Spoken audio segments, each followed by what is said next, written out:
నీకు సంబంధించిన రహస్యాలను తెలుసుకుని నిన్ను అంతం చేయకుండా వదిలిపెట్టను.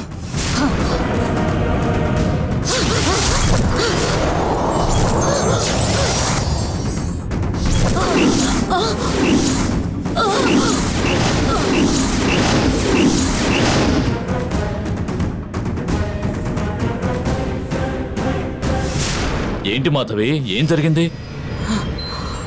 ఎందుకలా ఆవేశపడుతున్నావు?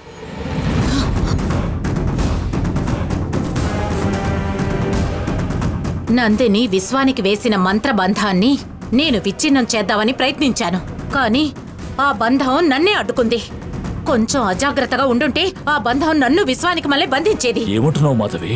విశ్వం మంత్రబంధాన్ని విచ్ఛిన్నం చేస్తే నందిని ఎవరో తెలుసుకొని తనని అంతం చేయొచ్చు. కానీ బంధాన్ని విచ్ఛిన్నం చేసే మార్గం తెలియలేదు. దానికో మార్గం ఉంది మాధవి.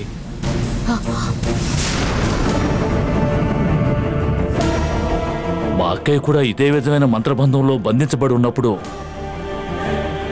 దాన్ని ఒక ఆవిడొచ్చి తొలగించారు. ఎవరు తను? పేరు దేవనాయకి. దేవనాయకి నీలాగే దైవశక్తులు ఉన్నవారు, మాకెంతో కావలసిన వారు. నేను ఇప్పుడే మాధవిని పంపించి ఆవిడని తీసుకురామని చెప్తాను.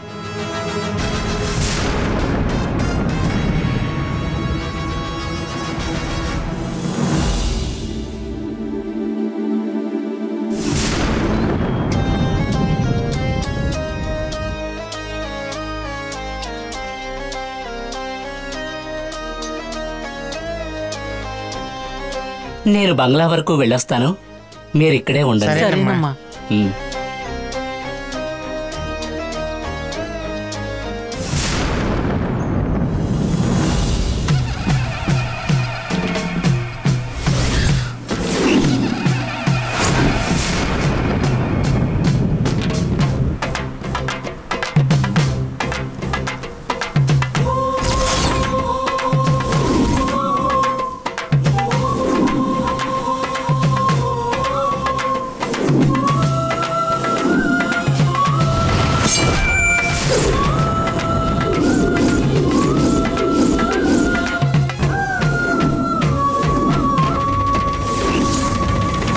రాజశేఖర్ను శబరిమలకు మాల వేయించి నా బారి నుండి కాపాడారు.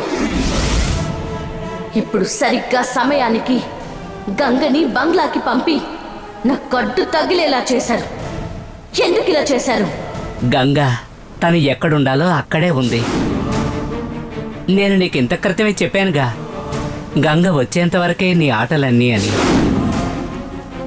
నీ ఆటని ముగించేయి. నా ఆటను ఏ ఒక్కరూ ముగించలేరు. మీరు గంగకి చెప్పి బంగ్లా వదిలి బయటికి రమ్మనండి. గంగ బయటికి వెళ్ళదు. నేను కాలచక్రాన్ని తీసుకునే తీరాలి. అందుకు గంగ బయటికి వెళ్లాల్సిందే. గంగ ఎక్కడికి వెళ్ళడం కుదరదు. అది మాత్రమే కాదు, బంగ్లాలో నువ్వు మంత్రబంధం వేసి ఉంచిన విశ్వాన్ని కాపాడడానికి నేనిప్పుడు వెళుతున్నాను.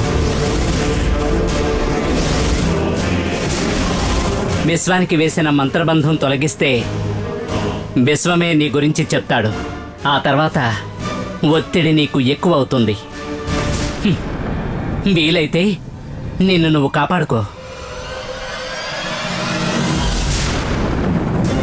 ఆగండి.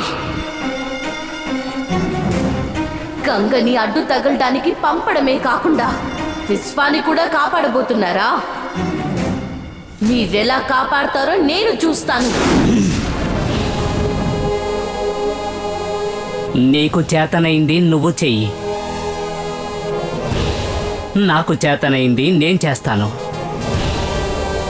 ఎవరు అనుకున్నది జరుగుతుందో చూద్దాం.